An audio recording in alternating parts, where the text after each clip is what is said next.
क्या खूब सजन दियां अखियां ने जिवें भर के सुराइयां रखियां। तू अजे मेरा यार नहीं डिठा जिन्नू वेख के चन शर्मावे। अद्धी राती दिन चढ़ जावे जिओ रुख तो निकाब उठावे। ते जिओ निकले सैर करन नू सारा गुलशन सीस नवावे अते धरती लिफ लिफ जावे। जे हथ फुल्लां विच रखदा हथ फुल्लां तो वध जावे। नैण नशीले मस्त रसीले विच सोहना कजल सुहावे। अख उगड़े ते इंज पिया जापे जिवें मैं खाना खुल जावे।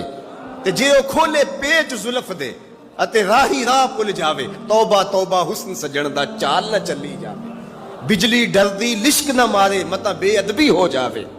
इल्म खुदा ने इना दिता अकलां विच ना आवे।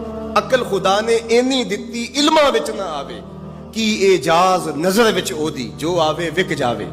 खुल्क ओदे ने मोह लई दुनिया कोई विरला ही जान बचावे। आजम एडा सोहना माही सानू किधर